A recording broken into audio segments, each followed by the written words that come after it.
Obrigado, Bia. Bom dia, gente. Eu trouxe uma reflexão breve aqui para gente, mas creio que bem pertinente. Um versículo apenas, em 2 Coríntios 11, 3. Eu vou estar lendo em duas versões. Acredito que as duas elas trazem uma tradução do grego ou uma versão do versículo bem interessante para a gente refletir agora. 2 Coríntios 11, 3. A primeira versão que eu vou ler é na NVI. O que receio e quero evitar é que, como Eva foi enganada pela astúcia da serpente, assim a mente de vocês seja corrompida e se desvie da sincera e pura devoção que vocês têm por Cristo. O mesmo versículo de 2 Coríntios 11, 3, agora na Bíblia de Jerusalém. Receio, porém, que, como a serpente seduziu Eva por sua astúcia, vossos pensamentos se corrompam, desviando-se da simplicidade devida a Cristo. Eu gosto dessa versão da Bíblia de Jerusalém, porque ela traz esse termo simplicidade devida a Cristo. E o primeiro ponto dessa nossa reflexão, que eu acredito ser bem pontual mesmo nesse sentido, é que Paulo estava preocupado com o desvio da simplicidade dos irmãos lá em Corinto. A gente sabe que as duas cartas de Corinto têm uma variedade de problemas que Paulo tenta ali exortar os irmãos, tenta corrigir, tenta ali ensiná-los. E na segunda carta, ela é bem uma defesa do próprio ministério de Paulo e uma exortação muito em amor, né? A carta que muitos dizem que a gente encontra o coração de Paulo na sua defesa do ministério, mas também na exortação em amor dos irmãos lá em Corinto. Então, o ponto 1 dessa reflexão é que Paulo estava preocupado com o desvio da simplicidade dos irmãos. Não muito diferente do nosso tempo, lá em Corinto, no primeiro século, haviam muitos falsos profetas com ideias mirabolantes e até mesmo complexas, muito diferentes das que Paulo pregava. Então, o apóstolo ele acaba defendendo seu ministério, o evangelho, e ele diz que se preocupa com a devoção pura e sincera dos irmãos. Esses termos, né, na versão da NVI, uma devoção pura e sincera, e na Bíblia de Jerusalém, esse retorno à simplicidade devida a Cristo, eu acho que são os pontos chaves desse versículo e que fazem que ele traga uma reflexão mais profunda naquilo que Paulo estava querendo falar com os irmãos. Então, o primeiro ponto é esse, um retorno à simplicidade. Então, parece que Paulo, quando ele fala dessa devoção pura e sincera, o que ele está falando é realmente um retorno à simplicidade das pregações de Cristo, dos ensinos dos apóstolos, daquilo que foi pregado nos evangelhos e que eles ouviram, conheceram e que muitos falavam de forma diferente. Então, Paulo está ali mostrando que, olha, eu quero que vocês tenham essa devoção pura e sincera e ela é simplesmente um retorno à simplicidade devida a Cristo. E o segundo ponto disso é que quando ele fala de uma devoção pura e sincera, o que eu penso quando ele fala sobre isso é que ele também está se preocupando, aqui, e ele também está tentando explicar para os irmãos que o que ele quer, além desse retorno à simplicidade, é um redirecionamento do próprio coração. Algo que a gente já estudou um tempo aqui com J.K. Smith, mas quando Paulo também fala desse resgate, a simplicidade devida a Cristo, ele também fala de um redirecionamento do próprio coração do ser humano. De fato, Paulo, ele se preocupa tanto com a mente como com o coração dos irmãos. E aqui nesse texto, quando ele usa esses termos, quando ele explica isso, eu entendo também que esse retorno a uma devoção pura e sincera a Cristo é um retorno à fonte de toda esperança, de toda verdade e de todo amor. Então, Paulo, ele se preocupa tanto com a mente quanto o coração dos irmãos lá em Corinto. E o último ponto, e aqui eu acredito ser o que fecha esse versículo, é que até mesmo a intenção de Paulo com a segunda carta aos Coríntios de defender seu ministério, de validar seu ministério e os ensinos de Cristo, com base nessa devoção pura e sincera dos irmãos, é um convite a uma nova mentalidade. E nisso, eu gostaria de compartilhar mais um texto para a gente encerrar nesse texto, é um pouco mais longo, mas é lá em Filipenses 2, 1 a 11, para a gente linkar esses dois textos e que a reflexão de Paulo, quando ele pede esse retorno à simplicidade, ele anela, ele clama, ele tenta mostrar aos irmãos essa devoção pura e sincera, com tanto, se preocupando tanto com a mente como com o coração dos irmãos, ele faz um convite a uma nova mentalidade.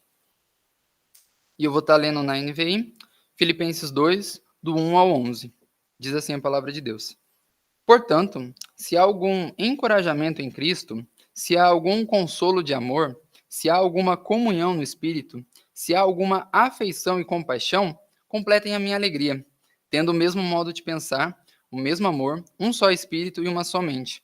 Nada façam por ambição egoísta ou por vaidade, mas humildemente considerem os outros superiores a vocês mesmos, cuidando, cada um, não somente dos próprios interesses, mas também dos interesses dos outros. Seja o modo de pensar de vocês o mesmo que Cristo Jesus, que, apesar de ser Deus, não considerou que sua igualdade com Deus era algo que deveria ser usado como vantagem. Antes, esvaziou-se a si mesmo, assumindo a forma de servo, tornando-se semelhante aos homens. Sendo encontrado em figura humana, humilhou-se e foi obediente até a morte, e morte de cruz. Por isso, Deus os exaltou à mais alta posição e lhe deu o nome que está acima de todo nome, para que ao nome de Jesus todo joelho se dobre nos céus e na terra e debaixo da terra, e toda língua confesse que Jesus Cristo é Senhor, para a glória de Deus Pai. Amém. Esse texto, linkando com 2 Coríntios 11, 3, que a gente acabou de ler, é um convite de Paulo a uma nova mentalidade. E essa nova mentalidade também é um convite a uma realidade de compreensão mais profunda, fundamentada na palavra de Deus, iluminada pelo Espírito Santo e imitando Jesus no seu modo de viver e pensar. Então, linkando essas duas partes nesse texto, o que eu trago de reflexão para a gente aqui agora nesse momento, né, é que com esse desejo de Paulo, ele espera que os irmãos tenham essa devoção pura e sincera a Cristo, esse retorno à simplicidade, tenham suas mentes e seus corações direcionados a Cristo e imitem a Jesus no seu modo de viver e no seu modo de pensar. E é isso que nós cremos que nós buscamos também. E eu gostaria de orar nesse momento, eu já passo para a Bia novamente, e aí a gente dá sequência aos nossos estudos. Pai, obrigado, Senhor, por esse dia. Obrigado por estarmos aqui mais uma vez, crescendo no conhecimento de Ti, das Suas coisas. Conduza esse estudo, Senhor Jesus, na graça, diante daquilo que o Senhor quer que nós aprendamos mais a respeito de Ti, naquilo que o Senhor quer que seja apresentado aqui agora. Mas obrigado, Pai. Obrigado por cuidar de cada um de nós, das formas que a gente nem imagina. Obrigado, Senhor, por revelar a palavra a nós e que a gente tem esse estudo tão rico, a gente tem esse acesso a Ti, Pai, de uma forma tão direta. Obrigado por isso, Senhor. Que a gente possa continuar, dia após dia, crescendo no conhecimento de Ti, sendo redirecionados àquilo que o Senhor quer, que a gente possa se manter numa devoção pura e sincera a Ti, uma simplicidade devida a Cristo, aquilo que o Senhor ensinou, aquilo que os discípulos ensinaram, aquilo que está na Tua palavra, que a gente possa continuar sempre caminhando mais próximo da Ti, tendo o Senhor como nosso maior exemplo, imitando a Cristo no seu modo de viver e pensar. Obrigado, Senhor. Amém e amém. Bia?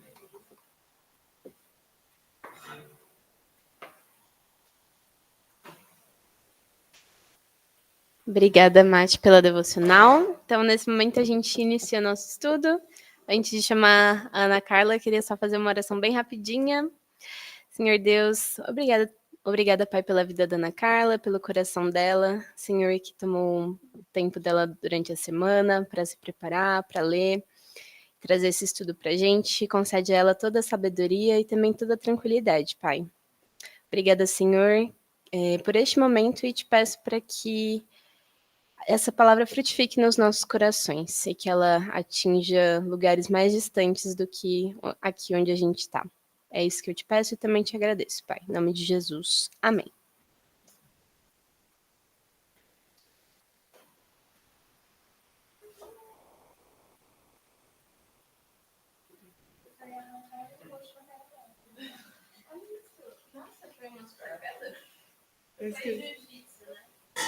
Foi jiu-jitsu.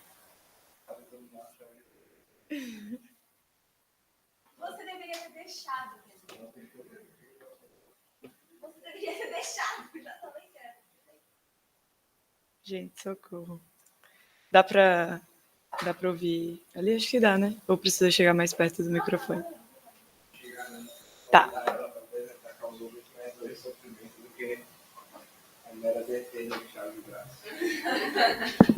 Certinho? Podemos? Então, eu vou dar continuidade aqui com Deus falando na língua dos homens. A gente fez esse estudo há um tempo. O Arthur agora continuou. Eu queria primeiro agradecer ao Matheus, porque essa capa aqui eu roubei dele. Na verdade, Pedro roubou dele, eu roubei de Pedro e passei para todo mundo que vai apresentar. Então, estamos aí. E o livro é esse aqui, eu trouxe ele. Eu acho que todo mundo já conhece, está todo mundo familiarizado. O Paulo On, a gente teve a oportunidade de escutar ele, né? Um teólogo maravilhoso, diferente da pessoa que vos fala. Então, tipo assim, recém-convertida. Sim. Tem 2 anos. Não conheço muito de teologia, então as pessoas que conhecem de teologia, por favor, sintam-se à vontade para poder falar alguma coisa. Quem não leu o livro, recomendo que leia depois para poder ver se eu falei alguma besteira aqui. Amiga, vamos ver se passa. Passa aí, que eu passo aqui.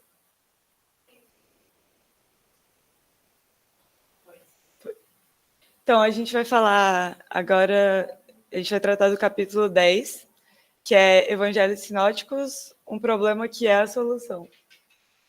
E aí, para começar, a gente vai tentar classificar os evangelhos em um gênero literário. E aí, por que a gente faria isso? Porque é importante para a gente entender a expectativa que a gente vai ter em relação àquele texto, porque daí a gente entende melhor como interpretá-lo. A gente não interpreta com tanta literalidade uma poesia quanto interpreta uma carta, por exemplo. Já tiveram várias tentativas durante a história de classificar o gênero literário dos evangelhos, e algumas delas não sobreviveram ao tempo, algumas sim, e aí eu vou trazer uma aqui. A primeira que a gente talvez possa pensar será que não é uma biografia? Porque, pô, fala da história, se a gente parar para pensar por um lado, fala da história de um homem. Tudo bem que esse homem também é Deus. Mas, então, a gente poderia tratar como se fosse uma biografia, né? Só que aí, se a gente olhar com os nossos olhos de agora, que a gente tem sobre uma biografia, a gente vai perceber que algumas coisas não encaixam muito bem. Por exemplo, quando a gente pensa na biografia atual, a gente pensa nela com os acontecimentos, todos os acontecimentos. Então, a gente tem o nascimento, a gente tem a infância daquela pessoa, a gente tem um pouco da adolescência, e a gente tem fatos que aconteceram ali na vida dela, e geralmente em ordem. E aí, nesse caso, no caso dos evangelhos, não tem tanto uma cronologia muito exata. A gente tem uma cronologia das coisas mais importantes, assim. Então, a crucificação, você tem o que acontece, sabe, o batismo de Jesus, são coisas que estão ali narradas cronologicamente, mas as coisas que aconteceram no meio, elas não tem muito uma preocupação cronológica. Também a gente não fala muito da infância e da adolescência de Jesus, a gente foca num período específico da vida dele. E daí a gente fica meio assim.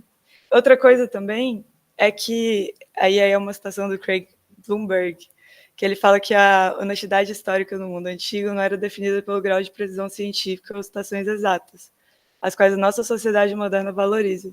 Isso quer dizer que, para os evangelistas, o importante não era narrar todos os fatos concernentes à vida de Jesus. Sua agenda é eminentemente teológica. Aos modos da modernidade, classificaríamos as obras de Mateus, Marcos, Lucas e João como biografias muito mal editadas. Desculpa. Vai me avisando. Então tá aí a citação que eu acabei de ler, quem quiser. Mas é isso, se a gente analisar com os olhos de hoje, a gente não vai ter a precisão científica que a gente espera, não vai ter uma citação exata que a gente espera. E a gente corre o risco de cair num anacronismo muito grande. Só que aí existe outro gênero literário, que é a biovita. Seria mais ou menos uma biografia, e é tipo vida, vida em grego, bio e vita em latim. E aí ela se parece um pouco mais com o evangelho aí. A gente tem escritos, aí as semelhanças são da biovita com o gênero biovita, né, com o evangelho. Os escritos em prosa contínua, o retrato da carreira pública de um líder, a localização cronológica dos principais acontecimentos da vida da pessoa retratada, tais como o nascimento, obra e morte, então no caso da crucificação, o batismo que eu tinha falado, né, entraria aí. Relatos resumidos das principais realizações que acontecem, só que não necessariamente em ordem cronológica, mas o gênero literário não espera isso. Relato acerca da morte e defesa de virtudes desse personagem principal e defesa de uma eventual morte injusta. Então, olhando assim, se encaixa bem.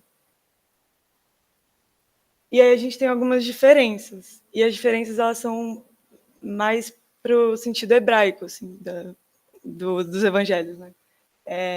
Isso aqui a biovita é um gênero literário greco-romano, então uma das principais diferenças seria essa, que o cenário ele é judaico e não é greco-romano, né?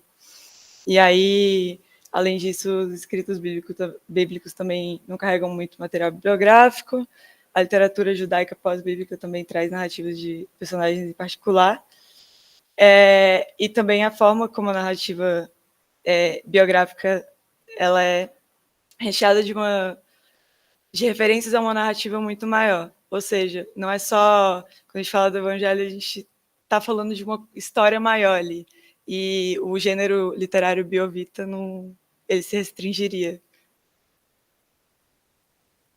E aí, mais algumas coisas sobre esse gênero, que ele é amplo e flexível. Então, essas diferenças que eu acabei de falar, elas poderiam até ser abraçadas por esse gênero.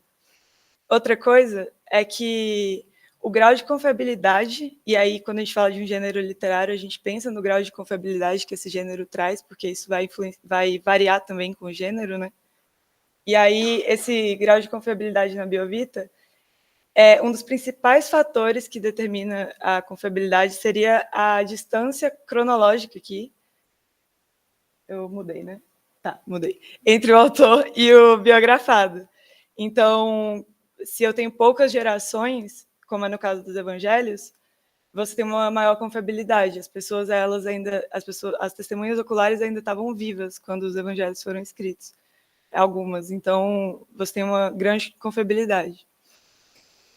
O propósito final dos evangelhos não é apresentar um mero relato, sim uma grande interpretação teológica sobre a pessoa histórica de Jesus de Nazaré. E aí isso poderia ser considerado talvez uma diferença, porque a gente não está falando só de um homem, é o que eu falei, a gente está falando também de Deus. E aí outra coisa é que os evangelhos nos apresentam apenas um recorte da vida de Cristo. E aí o legal aqui é que ele deixa reticências. A história não acabou, a biovita ela é fechada, você tem uma biografia, você tem o nascimento da pessoa, as coisas que aconteceram ao longo da vida daquela pessoa e a morte da pessoa. E a história da pessoa acabou ali. No Evangelho não é assim. A história continua. Então, também seria, acho que uma das principais diferenças aí. Aí a gente vai para como foram escritos os Evangelhos. Daí eu fiz este esquema, onde a gente tem Mateus, Paulo, João e Pedro, que são os apóstolos, dos quais 2 eram autores, que no caso, Mateus e João. E de Paulo e Pedro, nós temos 2 discípulos que também foram autores, que é Lucas e Marcos. E a gente acompanha, em Atos e ao longo da Bíblia, assim, a gente acompanha que o Evangelho ele foi passado inicialmente por uma tradição oral. Então, Paulo, principalmente, a gente vê muito isso. E a ideia é que os evangelhos de Lucas e de Marcos fossem, e também os outros, fossem meio que um resumo do que era passado oralmente, ou não sei se resumo, mas os pontos principais. Talvez seja resumo. Então, é isso. Como eles foram escritos, tradição oral. Algum comentário para mim? Tá. Por tradição oral, e é isso, algumas coisas não estão no Evangelho. E aí eu trago 2 citações aqui no cantinho, que é de Atos e de Coríntios, mas eu também tenho uma outra citação ali mais na frente, que falam sobre o fato de... São citações que Jesus falou, mas que não é citada no Evangelho. A primeira vez que ela é citada é em Atos. Então, Paulo fala, Jesus falou, e fala uma fala nova, que a gente não conhecia pelos Evangelhos. Então, daí a gente entende que não é tudo que está ali nos Evangelhos, mas sim alguns pontos que foram escolhidos para estarem ali. E a gente entende que os Evangelhos eles foram inspirados.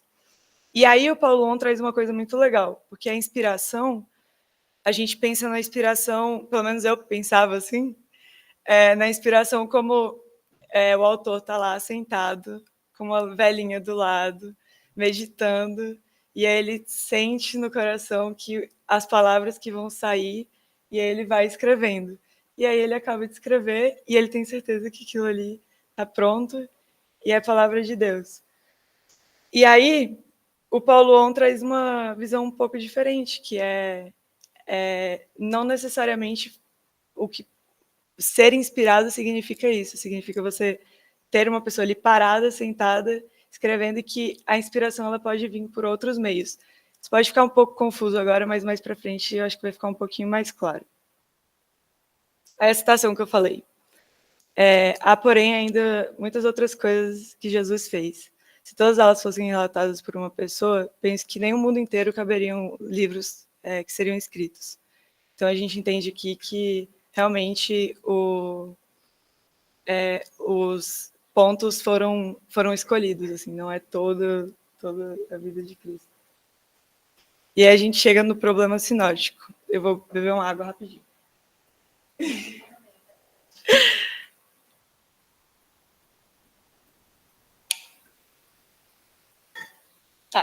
Então, o que acontece? A gente tem os evangelhos, e aí a gente tem 3 evangelhos que foram nomeados evangelhos sinóticos, por serem muito parecidos. Só que aí, dentre esses evangelhos que são muito parecidos, a gente ainda tem algumas diferenças. E o problema sinótico ele está meio que ali, ele está olhando para essas diferenças. Então, antes do século XVIII, a ideia era tentar entender os 4 evangelhos, meio que num momento de não questionar. Não questionar muito, e sim tentar harmonizar, e se alguma coisa faltasse, se alguma peça não encaixasse, o entendimento era que era uma coisa que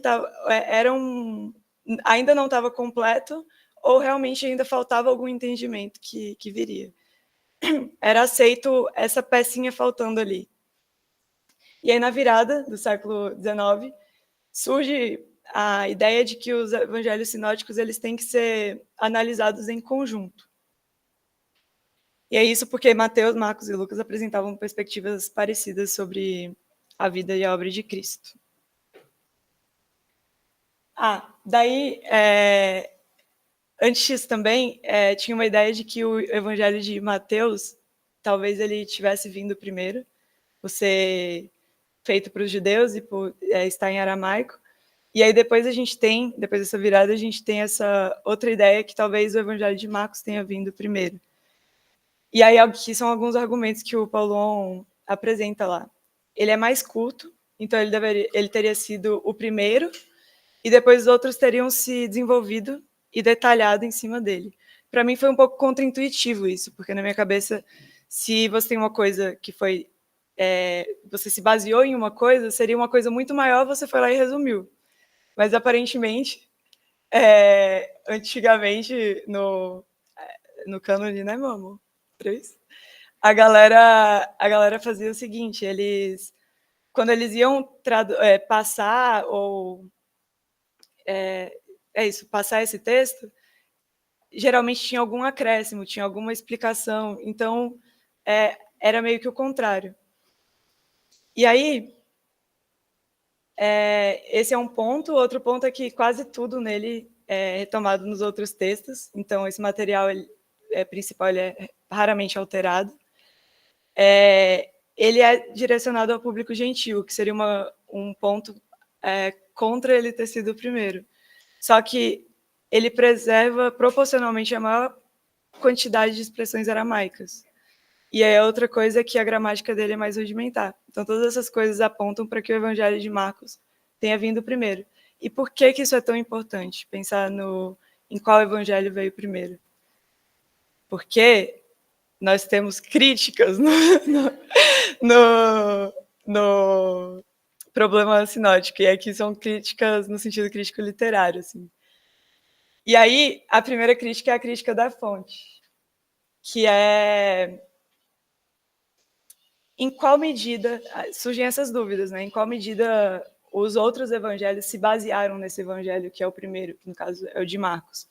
E tem a possibilidade deles terem tido acesso ao evangelho de Marcos e até que ponto que eles se basearam nele.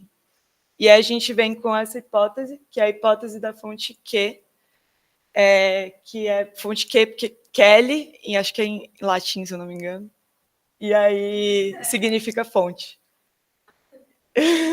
E aí a gente tem essa hipótese que então o evangelho de Marcos, ele foi o evangelho em que os outros evangelhos se basearam. Então, tudo que é comum ao evangelho de Mateus e de Lucas e tem em Marcos é porque foi baseado em Marcos. Mas e as partes que não são comuns do evangelho de Marcos? De onde elas vieram? E aí surge a ideia de que tem, além da fonte Marcos, a fonte Q. Só que aí tem uma coisa. E o que tem em Lucas, mas não tem em Mateus? Como que isso veio da fonte Q? Então, a gente tem uma outra hipótese, que a gente tem agora a fonte Q, M e L. Então, a gente tem Marcos como base, tudo que é comum entre os três veio de Marcos, tudo que é comum entre os dois veio de Q, o que é de cada veio das suas respectivas letras. E aí seria mais ou menos isso. E a gente tem uma crítica aqui que seria... Isso aqui é meio... A gente não tem nenhum registro histórico da fonte Q, a gente não tem escritos, então algumas pessoas consideram uma especulação mais do que uma hipótese. Assim. E aí a outra coisa por que a gente está falando de fonte se a fonte principal é Deus e se eles são inspirados? Então, quando a gente pensa naquela ideia do autor sentado e escrevendo ali, realmente não faz sentido a gente falar de qual fonte é importante, sabe? Só que, sim, a fonte principal é Deus, mas o modo pelo qual Deus inspirou pode não ser necessariamente o autor ali sentado e pode ter tido a ver com essas fontes. Aí a gente tem a segunda crítica, que é a crítica da redação. A crítica da redação ela está relacionada ao fato de que, esses autores, então, eles se basearam em fontes e eles redigiram esse texto. Mas como que eles construíram, como que eles fizeram a construção textual? Como que eles construíram esse texto? O que foi relevante para a ordem que essas coisas... Para a ordem que essas frases foram construídas, por exemplo. Vai mais para a construção textual mesmo. E aí a gente tem dois tipos de análise. A análise horizontal e a análise vertical. Na análise horizontal, a gente coloca evangelho por evangelho, lado a lado, e a gente compara eles. Já na análise vertical, a gente pega um evangelho e a gente entende ele como texto, assim, e foca nele ali para poder extrair o intuito mesmo. E aí, o mais legal é que a gente consegue juntar essas duas análises. E juntar essas duas análises é o que traz essa composição redacional mesmo. Então, a gente consegue entender os usos gramaticais, os tipos, os estilos de cada autor, os termos de retórica, e é isso. Daí, como é que eu estou de tempo? Tá tranquilo? Tá. Então, eu vou entrar numa parte que eu fiquei em dúvida se eu ia colocar na apresentação, mas eu falei, vou colocar e aí as pessoas vão tentar entender. Porque o Paulo, o que ele faz? Ele dá um exemplo. E aí o exemplo que ele dá é de Jesus no templo, porque é um trecho comum em todos os evangelhos. E aí, isso seria um exemplo da crítica redativa. Não lembro se era isso, mas mais ou menos isso. Porque a gente consegue perceber algumas coisas diferentes ali. Então, aqui, primeiro, a gente tem o de Mateus. Eu não vou ler, se vocês quiserem ler, mas a ideia aqui é que a ênfase recai no juízo sobre o templo. E a narrativa da maldição da figueira está atrelada à condição do establishment religioso. Já no Evangelho de Marcos, o juízo ele vai cair contra a própria nação de Israel. E no Evangelho de Lucas, você tem uma visão mais equilibrada entre as duas. Está mudando para mim, obrigada. E no Evangelho de João, pode passar mais um. No Evangelho de João tem uma coisa engraçada. Geralmente esse trecho ele está no fim mais para o meio, para o fim dos outros Evangelhos. No de João ele está no 2º capítulo. Ele está logo depois do milagre do casamento, de transformar o água em vinho. Ele está ali. Então a gente percebe que realmente a cronologia não é o principal ali. E ele enxerga o evento como a renovação da própria aliança na pessoa de Jesus Cristo. E aí, eu acho que é isso. Daí a gente consegue ver várias formas que cada autor encarou assim, esse trecho, que é um trecho comum a todos. E aí, o que a gente tira disso? Você já mudou, foi mal. O que a gente tira disso? Elas não são versões antagônicas entre si. Então, haveria mesmo um problema em elas serem um pouco diferentes? E aí a gente pensa, e faz muito sentido com o título do capítulo, que é um problema que é a solução, porque a gente consegue enxergar aqui perspectivas variadas que corroboram para juntar um retrato muito mais complexo de Jesus Cristo. E, tipo assim, a gente está falando de Deus. Provavelmente não é fácil descrever em um textinho toda a natureza de Cristo, assim. E o fato é, nenhum deles contrapõe o outro. Então, acaba que é um problema que seria a solução mesmo. Deixa eu só beber mais uma água.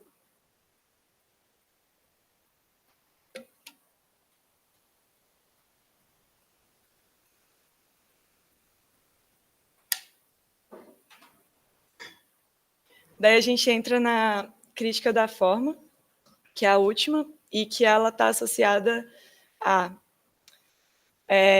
antes, algumas pessoas falavam que, na verdade, os autores dos evangelhos, eles eram, na verdade... eu não lembro o termo, mas seria, tipo... Eles juntariam... Oi? Coletores, obrigada. Seriam coletores de tradição. Então...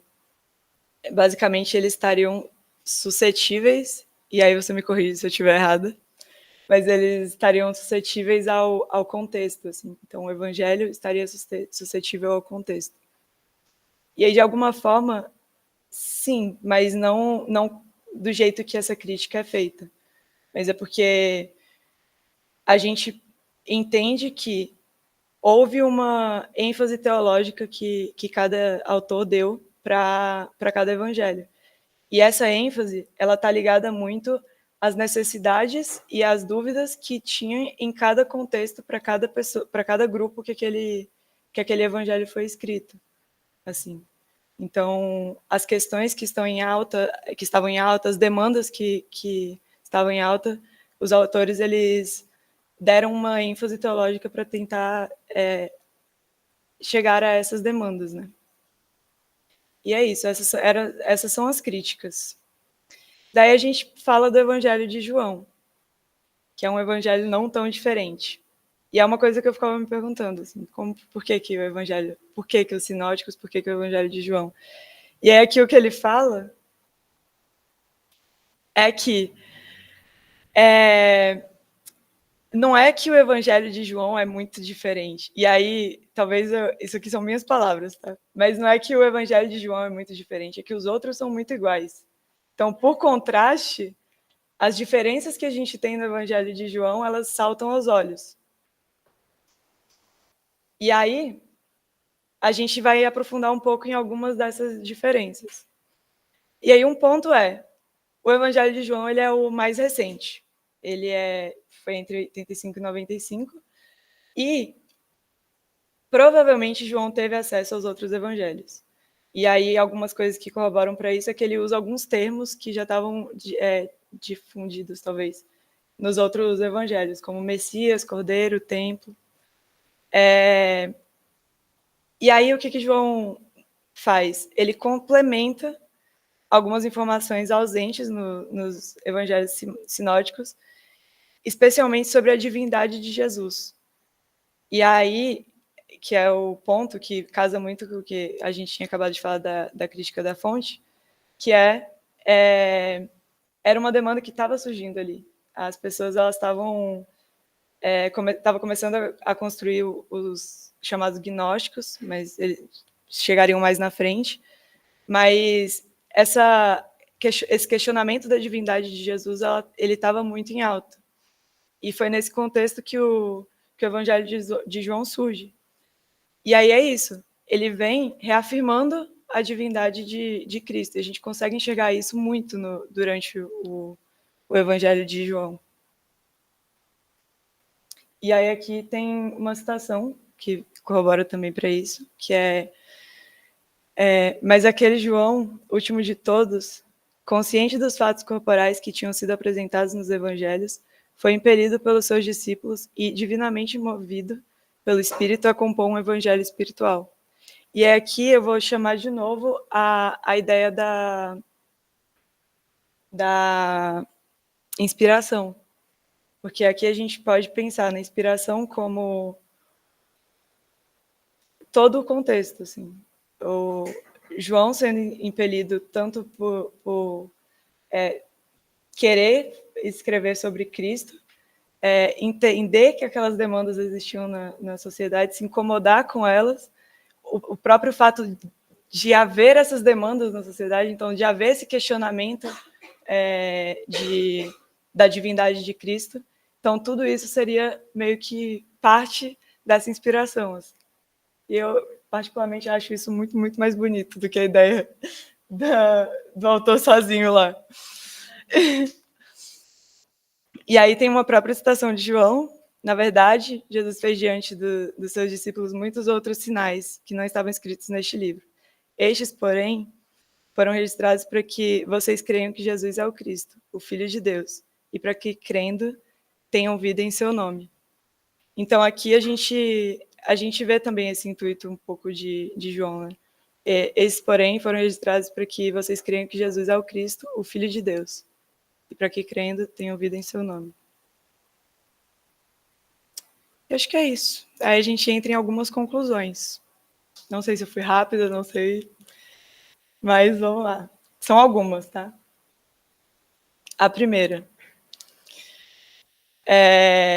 Então, voltando na inspiração e a preservação da palavra, a sabedoria de ter transformado as memórias das testemunhas oculares, seu testemunho vivo do Cristo vivo, em um contexto escrito, possibilitou que, em pouco tempo, o Evangelho pudesse ter alcançado todos os domínios do então vasto Império Romano.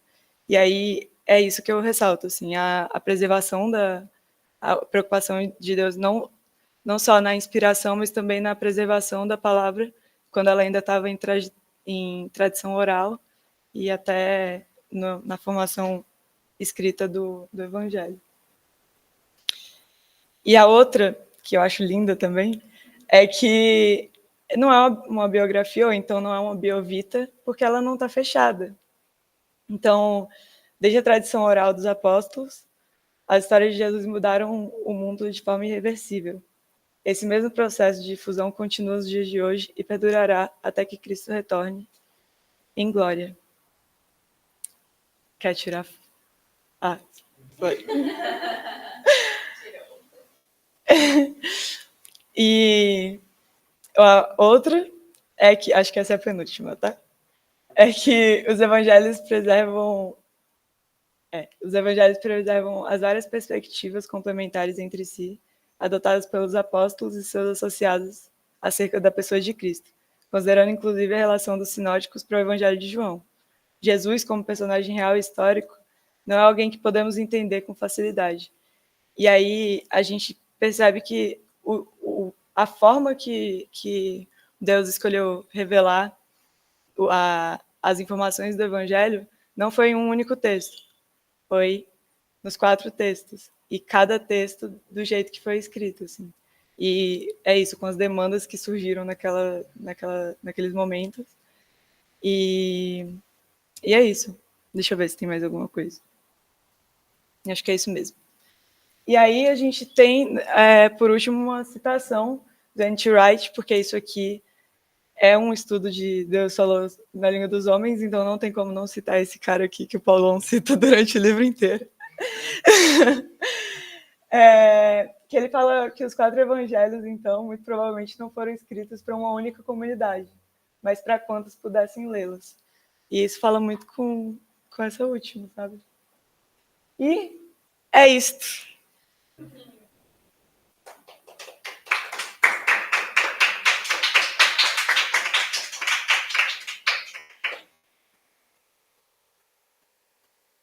Eu sinto o que eu faço. Agora, se você quiser sentar, pode sentar. Então, agora é a sabatina. É, sabatina.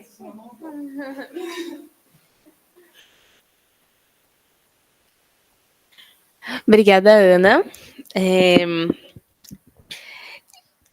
Amiga, você pode só interromper o compartilhamento só para a gente se ver?